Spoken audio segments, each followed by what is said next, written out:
when we say there's a 38-year cycle, it's not some imaginary thing. This is real. This has happened. It's happening. And the people that pay attention to it will profit. The people that don't won't.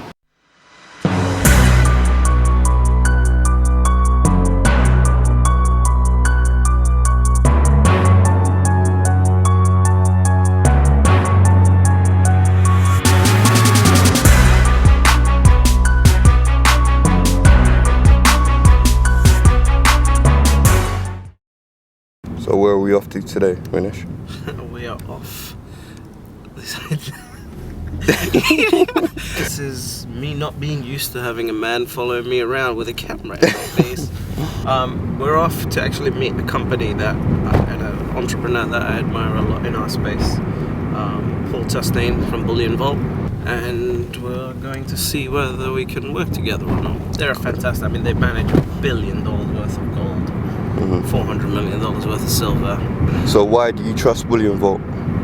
I just like, the people behind it, the way that they set their company up, and the simplicity of it. It's just, it's unparalleled. And then actually we're meeting John Butler, Vice President of Gold Money, another fantastic company. Two companies that merged, and they're just doing amazing things. So hopefully looking to generate some more partnerships. What's the goal? Like, you see, I want to become a property millionaire. I want to become a stock market millionaire. Why? Most people, I realize, want to do that, but they don't want to actually get good at the skill of property, at the skill of negotiating, at the skill of partnerships, at the skill of long-term investing. I just think that every single person, especially the most responsible people in a family, which are generally the people that are looking after the wealth, deserve the right to protect their wealth. What we do now, which is just helping people perfect the skill of long-term investing and really allow those people to take the pressure off. But the real core of what we do is build a community of investors that can build relationships, build friendships for the next 40 years. That's why I agreed to doing these videos, because this is more about getting that information that long-term investing is simple, it's possible. You don't have to chase these little finite games of these new opportunities and etc, etc. Would you rather want an asset sitting there? Would you buy a house and not rent it out and let it sit there? Message of gold and silver is connecting. I think that's important. I think even if the average person just put $5,000 into gold and silver, they'd be happy. This video is really for people that don't understand it in the first place and need to figure out that they need to even do it. If you don't understand history, you're doomed to repeat it. And I think that most people just don't understand monetary history. That's the craziest thing to me. They're chasing something, money, without understanding or respecting its history.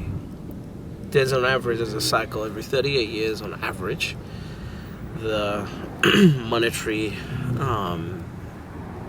whichever currency is used, goes back to gold and silver. You had King Charles, I think it was the second. King Charles II used sticks, right? He used tally sticks to borrow gold and silver. To borrow gold. And then guess what? He made too many sticks. So then people started charging interest, for the use of this currency, the sticks. The high interest was outlawed, because you could do that back then. And still do it now, to be honest. Suddenly the sticks are worthless. So the currency that everyone invested in was worthless, and we went back to gold and silver. So that was 1671, right? Part of your portfolio has to be in gold and silver, especially at times like this where the currency is so overinflated, and there's so much debt being printed. If your pursuit for wealth a finite game, i.e. when you make that $5 million, are you done? Because if that's the case, you're completely and utterly screwed, because the goal should be to be wealthy forever. And then there was I think it was 30 years after that, you had Queen Anne's proclamation, where they basically tried to control the value and force pounds to be valued against silver. Why is it a good idea to invest in gold and silver? Because every single time there's a currency that has no basis to it, it reverts back to gold and silver.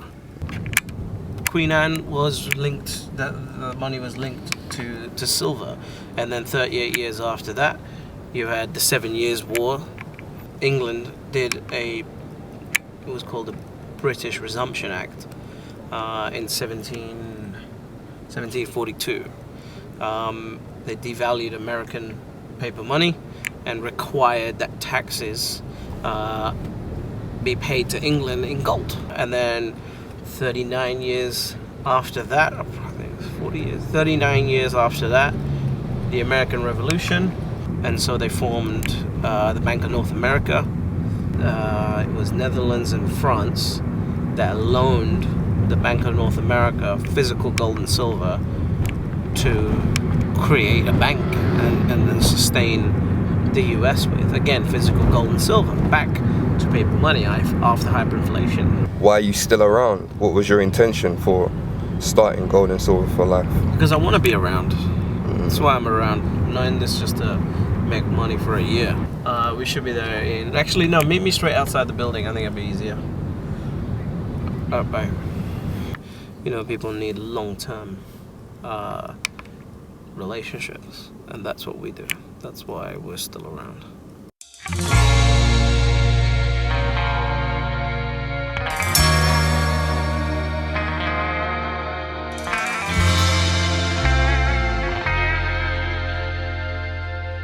So hey everyone, I'm here with Paul from Bullion Vault. Paul, say hi to everybody. Hello everyone. It's about 50,000 people watching you right now, Paul. So we were just talking. How much gold does Bullion Vault manage now?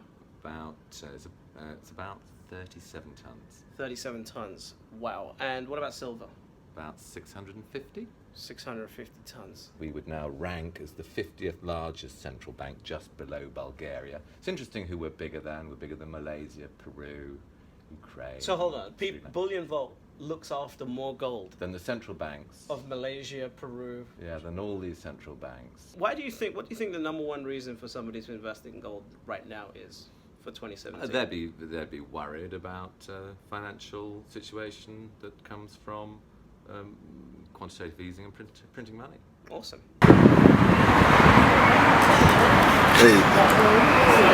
Man. So yeah, good meeting.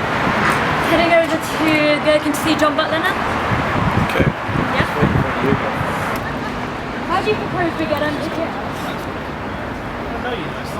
Like, our partners can sense we're serious about this. Yeah. Our partners can sense I'm in an Uber in the middle of London. It's freezing. I don't have to be doing this.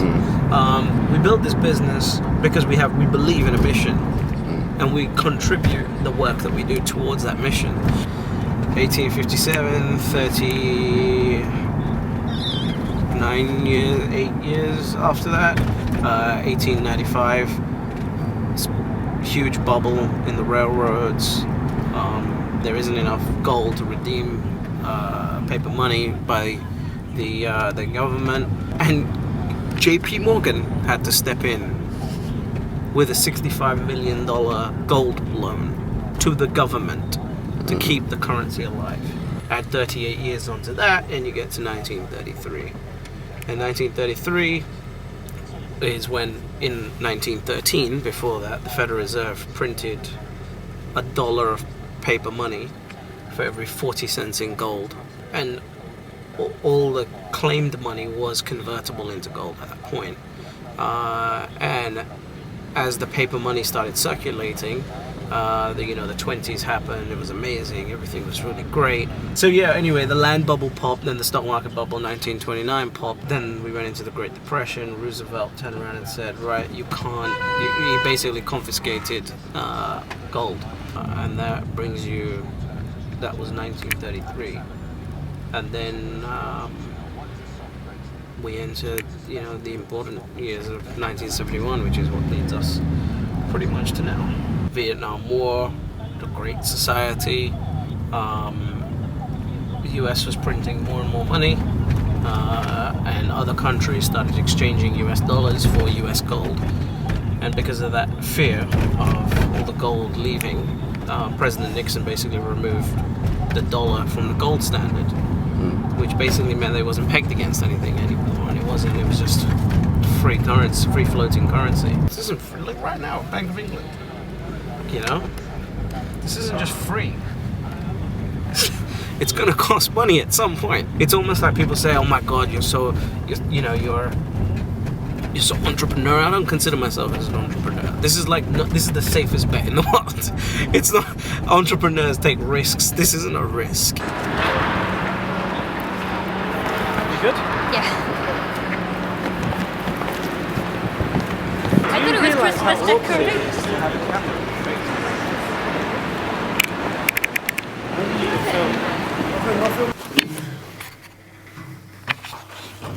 It's really cool. Hello. Hey. How are you? How are you Happy doing? New Year.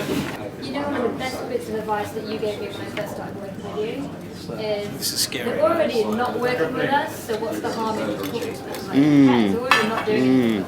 That's true. And that stuck with me with every apartment deal I did. It's like, what's the worst that can happen? So we need to know about Are 1971. you actually kidding me? I can't even take a piss.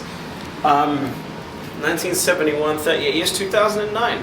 On average, 38 years. The problem is now we've got a debt crisis, a housing crisis, an education crisis, a credit crisis, $200 trillion worth of debt worldwide.